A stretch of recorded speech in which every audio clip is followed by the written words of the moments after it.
ریانہ ڈار کے گھروں پہ چھاپے مارے اور ان کے گھر توڑے، ان پہ تشدد کیا، ان کی بہو پہ تشدد کیا، تو یہ تو سب کے سامنے یہ ننگے ہو چکے ہیں، ایکسپوزڈ ہو چکے ہیں. میرا نہیں خیال کہ ان کے پاس کوئی اخلاقی جواز ہے اس طرح کی باتیں کرنے کا. ہاں البتہ اب یہ 2018 مقدمات میں سے 2017 میں ضمانتیں ہو گئی ہیں، ایک مقدمہ رہ گیا ہے، اگلے ہفتے لگا ہوا ہے. ہم امید رکھتے ہیں کہ اس پہ ضمانت ہو جائے گی، اور اگر خدا نہ خواستہ ہمیں کوئی مایوسی ہوئی یا کوئی پرابلم ہوا تو ہم ماس موومنٹ کے لیے تیار ہیں. ساری لیڈرشپ بھی ہوگی، سارے ورکرز بھی ہوں گے، عوام بھی کھڑی ہوگی. آج آپ امریکہ میں دیکھیں نا کس طریقے سے تبدیلی آئی ہے. وہاں لوگ جمہوریت کیوں ملک ترقی کر رہے ہیں کہ وہ جمہوریت کے بلیو کرتے ہیں. اگر وہ بھی اس طرح فارم 47 بناتے اور اپنی جو پاپولر لیڈرشپ ہے ان کو جیلوں میں ڈال دیتے، ان کو اٹھا لیتے، بند کر دیتے. ٹرمپ کے معاملے پہ آپ لوگوں کی پالیسی لائن سر، ٹرمپ کے بندوق کے زور پہ وہ بھی کر بالکل سکتے صحیح تھے، ہے لیکن کیا ان کا مجھے ملک بتائیے گا یافتہ یا تہذیب یافتہ کہلاتا؟ ٹھیک ہے سر، ٹرمپ کے معاملے پر آپ کی پارٹی کی پالیسی لائن کوئی واضح نہیں ہے. کل حامد خان صاحب کہہ رہے تھے کہ پتہ نہیں کون لوگ ہیں جو ٹرمپ سے امیدیں لگا لیتے ہیں اور بغیر سوچے سمجھے بیانات دے دیتے ہیں. آپ بھی ٹرمپ اور اس کی انتظامیہ اور امریکہ کے گن اس وقت گا رہے ہیں، تو اصل میں آپ کی پارٹی کی پالیسی لائن ہے کیا؟ کیوں اتنی امیدیں ٹرمپ سے وابستہ ہیں؟ ہم نے تو نہیں کی. یہ بھی اس کٹ پتلی مسلم لیگ نون کی اندر کی گھبراہٹ ہے جس سے وہ آپ رانا ثناء اللہ کے بیانات اٹھائیں، خواجہ آصف کو اٹھائیں، لطیف کھوسہ صاحب نے میرے بھی شو میں کہا تھا کہ ٹرمپ آئے گا تو نومبر میں خان صاحب بھی باہر آ جائیں گے. یہ ان لوگوں کی گھبراہٹ ہے، ہم نے تو نہیں کہا یہ بات. ہمارا آفیشیل کوئی سٹیٹمنٹ نہیں ہے. بھائی ہم تو عوام سے، انصاف کے نظام سے، ہم پاکستان سے توقعات رکھتے ہیں. ہاں وہاں کے جو اوورسیز ہمارے پاکستانیز ہیں ان لوگوں نے ٹرمپ کو ووٹ دیے ہیں because of the only reason کہ ریجیم چینج آپریشن کے جو ماسٹر مائنڈ ایڈمنسٹریشن تھی وہ بائیڈن ایڈمنسٹریشن تھی. تو ظاہر ہے ان کے خلاف ایک غصہ ہمارے ورکرز کا، ہمارے یا اوورسیز پاکستانیز کا یا مسلم ورلڈ کا بنتا تھا جو انہوں نے ان کے خلاف ووٹ دیا ہے. تو باقی ہمارا مستقبل ہمارا پاکستانی عوام ہے، ہمارا ان سے توقع ہے. ہم انشاءاللہ تعالی اپنے جمہوری نظام پہ یقین رکھتے ہوئے، جمہوریت کے اوپر یقین رکھتے ہوئے، ہم تو 180 سے زیادہ سیٹیں آلریڈی جیتے ہوئے ہیں. ہم سے بلے کا نشان چھینا، ہم پھر بھی جیت گئے. ہمارے لوگوں کو اٹھایا گیا، تشدد کیا گیا، جیلوں میں ڈالا گیا، پھر بھی ہم جیت گئے.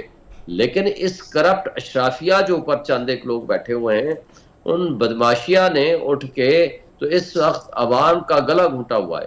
ان کی سانسیں بند کی ہوئی ہیں جمہوریت کو دفن کر کے، ان کی سانسیں بند کی ہوئی ہیں آئین اور قانون چند لوگوں کے ہاتھوں میں کھلونا بنا کے. وہ اب جو آخری فورم رہ گیا انصاف کا نظام، اس کے اوپر حملہ آور ہے. تو ہم تو اس کے خلاف جہاد کر رہے ہیں. ٹھیک ہے، بہت شکریہ شعیب صاحب آپ کا اور آپ کے وقت کا. امید تو چیف سیکرٹری ہے پنجاب کا، نجی دورے پر کس کیپیسٹی سر یہ تو سوال اب گنڈا پور صاحب سے بھی ہوتا ہے کہ وہ کس اب ظاہری بات ہے وزیر اعلیٰ ہے تو ساری صوبے کی مشینری وہ بھی جلسے جلوسوں میں استعمال کرتے ہیں. بہت شکریہ شعیب شاہین صاحب. ایک بریک لیتے ہیں ناظرین، بریک کے بعد کچھ مزید گیسٹ سے بات کریں گے. Welcome back. میرے ساتھ اب موجود ہوں گے ماہر معاشیات ہیں، اکانومسٹ ہے ڈاکٹر شاہد حسن صدیقی صاحب. بہت شکریہ ڈاکٹر صاحب آپ کے وقت کا. سر آئی ایم ایف کا وفد قبل از وقت پاکستان کا دورہ کر رہا ہے. یہ تو کلیئر ہے کہ اہم ٹیکس اہداف میں ناکامی ہمیں اس کا سامنا ہے اور آئی ایم ایف کو اس کی تشویش بھی ہے. تو اب ہم ایکسپیکٹ کر سکتے ہیں ایک تگڑا منی بجٹ آنے والا ہے؟ نہیں آئی ایم ایف کو کیوں تشویش ہوگی؟ وہ تو چاہتے یہی ہے کہ پاکستان کی معیشت لڑکھڑاتی رہے. وہ تو چاہتے یہی ہے کہ پاکستان کے عوام مایوس اور بددل ہوں، جو امریکہ چاہتا ہے، تاکہ وار آن ٹیرر میں ہم سے کام لے سکیں. تو وہ جو ہے جو پروگرام آیا تھا آئی ایم ایف کا، اس کا مقصد بھی یہی تھا کہ پاکستان کو آئی ایم ایف کے پروگرام میں لائیں. 3 سال تک یا 37 مہینے تک یہ لڑکھڑاتی ہوئی معیشت چلتی رہے، تاکہ اس کے بعد 2027 کے بعد 25ویں پروگرام میں جائیں. اسی لائن پر کام ہو رہا ہے، حکومت بھی اسی لائن پہ کر رہی ہے، آئی ایم ایف بھی کر رہا ہے، امریکہ بھی یہی چاہتا ہے. تو اب یہ تو بالکل واضح ہے کہ بجٹ میں عوام کے اوپر بوجھ ڈالا گیا تھا. اس کے بعد ہم نے دیکھا کہ ترقیاتی اخراجات میں زبردست کٹوتی کی گئی ہے. جو ہے ہمارے طاقتور طبقے جن کو میں اشرافیہ کہتا ہوں وہ بدستور مزے میں ہیں اور ہماری معیشت نیچے جا رہی ہے. جیسے آپ نے بالکل صحیح کہا کہ حکومت تو ٹیکسوں کے شعبے میں کامیابی کے دعوے کر رہی ہے، مگر جو ہدف رکھے تھے وہ ناکام ہیں. اور آپ نے جو ہے بجٹ اس کا پیٹرولیم لیوی بھتہ بڑھا دیا، ریٹس بڑھ رہے ہیں، عوام کی حالت خراب ہے. تو آئی ایم ایف اب یہ ریویو نہیں ہے. اب آئی ایم ایف چاہتا ہے کہ ریویو سے پہلے ان کی جو کمزوریاں ہیں جو حکومت کو خود پتہ ہیں وہ بتا کر یہ کہے کہ آپ بتائیے، آپ ریویو سے پہلے آپ اس کو کس طریقے سے ٹھیک کریں گے. اس کے لیے وہ ہے جس کی طرف آپ نے اشارہ کیا، منی، پتہ نہیں منی پہ سے تو مجھے کچھ اس کو کہیں بڑا منی بجٹ، مگر لوگ کہیں گے بڑا اور منی دونوں کیسے ہیں، مگر یہی ہونے والا ہے، عوامی کے اوپر بوجھ ڈالا جائے گا جب تک اشرافیہ کی معیشت ہے، حکومت جو ہے اشرافیہ کو نوازتی ہے، صوبائی حکومتیں نوازتی ہیں، اسٹیٹ بینک نوازتا ہے، ادارے نوازتے ہیں اور ایف بی آر نوازتا ہے۔ ہماری جو بدقسمتی ہے وہ یہی ہے کہ ہم اپنے بالکل ایک جملہ مجھے آپ اجازت دے دیں کہ جب پرائم منسٹر شہباز شریف صاحب نے یہ بات کہہ دی کہ ایف بی آر نے ایک سال میں 15,000 ارب روپیہ اپنی کیپیسٹی سے کم کمایا ہے، تو کیا ہم عوام اور ہمارا میڈیا اور ادارے یہ پوچھنے کا حق نہیں رکھتے، ایون سپریم کورٹ، کہ بھائی جب آپ 15,000 ارب روپیہ آپ کم لے رہے ہیں ایف بی آر، تو پھر آپ کی معیشت کیسے ٹھیک ہوگی؟ کیوں آپ عوام کو مسلیڈ کر رہے ہیں؟ مگر اور اگر حکومت یہ چوری روکنا نہیں چاہتی یا عوام پر ٹیکس لگانا نہیں چاہتے تو پھر آئی ایم ایف تو نہیں کرے گا۔ مگر میں آپ کے جو ناظرین ہیں جو پروگرام دیکھ رہے ہیں ان کی خدمت میں یہ عرض کر دوں، یہ 15,000 ارب تو انہوں نے ایک سال کا ایف بی آر کا کہا ہے۔ ارے بھائی صوبے بھی تو ہیں، دوسرے بھی ہیں، وہ میری ریسرچ یہ ہے کہ وہ 22,000 ارب روپے ایک سال میں ہم کم وصول کر رہے ہیں۔ یہی ہماری خرابیوں کی جڑ ہے۔ اگر اس کا بڑا حصہ ہم ایک سال میں وصول کریں تو ہمارے مسائل حل ہو جائیں گے، اور اگر نہیں کرتے تو یہ اسی طرح سے لڑکھڑاتے ہوئے چلتے رہیں گے۔ اور سر یہ جو ہم بار بار حکومت ہماری دعویٰ کرتی ہے اور بیان دیتی ہے جناب کہ معیشت درست سمت میں جا رہی ہے، یہ حقیقت کیا ہے؟ اگر واقعی ڈائریکشن ٹھیک ہے، سمت درست ہے، تو پھر تنخواہ دار طبقے پر ٹیکس لگانے کی باتیں بھی وزیر خزانہ بار بار کرتے ہیں۔ دیکھیے میں تو وہ باتیں آپ کو صرف بتاؤں گا جو حکومت کے اعداد و شمار ہیں یا اسٹیٹ بینک کے، کیونکہ اس کے علاوہ کوئی اور بات کریں گے تو اس کو ڈیبیٹ شروع ہو جائے گی۔ ٹیکسوں کا آپ نے خود کہہ دیا، بجٹ خسارہ ہدف سے زیادہ ہے، تو ترقیاتی اخراجات تقریباً روک دیے ہیں انہوں نے، ترقیاتی اخراجات نہیں کر رہے ہیں۔ صوبے جو ایک طرف گالی دیتے ہیں وفاق کو، جو ان کو پیسہ ملتا ہے جو ہے این ایف سی ایوارڈ کے تحت، وہ خرچ نہیں کرتے، وہ کریڈٹ دکھاتے تاکہ بجٹ خسارہ کم رہے۔ ایک بہت ہی خوفناک بات میں آپ کو بتا دوں، ناظرین کو پتہ ہونا چاہیے، جب تک عوام نہیں سمجھیں گے ٹھیک نہیں ہوگا۔ میں آپ کو بتاؤں، بھارت دشمن ملک ہے ہمارا، اس کی مثالیں مجھے پسند نہیں، مجبوری ہے۔ ان کا جو ریمیٹنسز ہیں وہ 144 ارب کی ہیں ایک سال میں، 144 ارب، اور ان کی برآمدات جو ہیں وہ 777 ارب ہیں۔ یہی دوسرے ملکوں کا حال ہے، یعنی ان کی برآمدات 6 گنا زیادہ ہیں۔ اسلامی جمہوریہ پاکستان ابھی آپ دیکھیں جولائی سے سپٹمبر تک ریمیٹنسز زیادہ ہیں، برآمدات کم ہیں۔ ارے بھائی یہ تو آپ آگ سے کھیل رہے ہیں۔ برآمدات سے معیشت ترقی کرتی ہے، برآمدات سے آپ کی جو ہے وہ ساری چیزیں ہوتی ہیں، لیکن 111.4 ہم نے لگایا ہوا ہے، یعنی اگر باہر سے ایک لیبر کارکنوں کی ترسیلات ہے وہ $1,00,000 بھیج دے تو کوئی سوال نہیں پوچھا جا سکتا۔ ارے بھائی کارکنوں کی ترسیلات اس کا نام ہے، تو آپ 111.4 کو ختم کر دیں اور ان کو مراد دیں۔ بیچارے ہمارے کارکن جو چھوٹے چھوٹے تنخواہیں لیتے ہیں، لیکن یہ تو بزنس مین فائدہ اٹھا رہے ہیں کہ $31 ارب کا ایک سال میں ایکسپورٹ ہو جاتا ہے، یعنی کالے دھن کو سفید۔ ایک تو یہ بات، امپورٹس آپ کی جو ہیں وہ 1.5 گنا ہے ایکسپورٹ کے مقابلے میں، یہ ایک بہت بڑی خرابی ہے۔ بجلی پیٹرول کے نرخ آپ بڑھا رہے ہیں، گروتھ ریٹ کا ہدف اس سال حاصل نہیں ہوا، پچھلے سال بھی نہیں ہوا تھا، اس سے پچھلے سال بھی نہیں ہوا، تو پھر ہمارا ڈسکاؤنٹ ریٹ آج بھی 15% ہے، لیکن ہندوستان کا تو 6% ہے، دوسرے ملکوں کا 3 اور 4 ہے، تو پھر آپ کیسے کام کریں گے؟ یعنی کون سی چیز صحیح ہے مجھے یہ بتا دیں۔ حکومت جو دعوے کر رہی ہے، آپ کہتے ہیں جی ہمارے ریزروز بڑھ گئے، الحمدللہ، لیکن آپ نے اسٹیٹ بینک نے تو مارکیٹ سے بلیک سے خریدا ہے ڈالر، اور آپ نے $12 ارب دوست ملکوں کی خوشامد کی کہ یہ جو پیسے آپ نے اسٹیٹ بینک میں رکھے ہیں اس کو آپ رول اوور کر دیں۔ یہ رونا تو ہر سال چلے گا کہ ابھی چین سے رول اوور کرا دیا، پھر یہ $12 ارب ہر سال ہمارے جو قسط کا جب مسئلہ آئے گا یہی رونا چلے گا، جو میں نے کہا لڑکھڑاتی ہوئی معیشت۔ تو مجھے یہ بتایا جائے کہ کون سی ان کی جو سمت ہے اور کون سے اشاریے بہتر ہیں۔ ایک بات اور لوگوں کو پتہ ہونا چاہیے، یہ جو ابھی بات کر رہے ہیں نا ہنگامہ، وہ ہوا یہ ہے کہ اس وقت جو ہے دنیا میں نے ساری دنیا میں بڑی سینئر پوزیشنز میں کام کیا، اور پاکستان میں نے کہیں نہیں دیکھا ان کمرشل بینکوں کے قرضے زیادہ ہوتے ہیں، حکومت کو سرمایہ کاری کم ہوتی ہے۔ پاکستان میں بھی یہی ہوتا تھا، آج کیا ہے 31,000 ارب روپے سرمایہ کاری ہے اور 12,000 ارب کے قرضے ہیں، تو معیشت تو گرو نہیں کرے گی۔ اور جب آپ نے سرمایہ کاری کے لیے قرضہ دے دیا تو بجٹ خسارہ۔ اس سے خطرہ یہ ہے کہ ہمارے قرضوں کو ڈومیسٹک کو ری شیڈول کرائیں گے، اس کو میں کہتا ہوں آگ سے کھیلنا۔ تو جب تک ایک جملہ اور بتا دوں، اگر آپ کی ٹیکسوں کی وصولی نہیں بڑھتی، اگر آپ کی ملکی بچتیں نہیں بڑھتی، جس کو قائد اعظم نے کہا تھا اور ملک کی سرمایہ کاری نہیں بڑھتی تو یہ سمجھنا کہ دنیا سے سرمایہ کاری آ جائے گی یا دنیا سے قرضے مل جائیں گے، اس سے معیشت ٹھیک نہیں ہوا کرتی، اس سے معیشت سپلیمنٹ ہوتی ہے. ہم اپنے وسائل بڑھانے کے بجائے دنیا کی طرف جا رہے ہیں. اور مجھے لگتا ہے سر میں آپ سے اگر 3 مہینے بعد بھی اس پر بات کروں گی تو مجھے لگتا ہے کہ ہم اب تب بھی FBR کو ہی رونا رو رہے ہوں گے. بہت شکریہ ڈاکٹر شاہد حسن صدیقی صاحب میرے ساتھ موجود تھے. امید ہی کی جا سکتی ہے کہ میری بجٹ آئے یا نہ آئے، عوام کے لیے مشکلات، مہنگائی سے عوام کی جان اب چھوٹنی چاہیے. مجھے دیجیے اجازت، اللہ حافظ.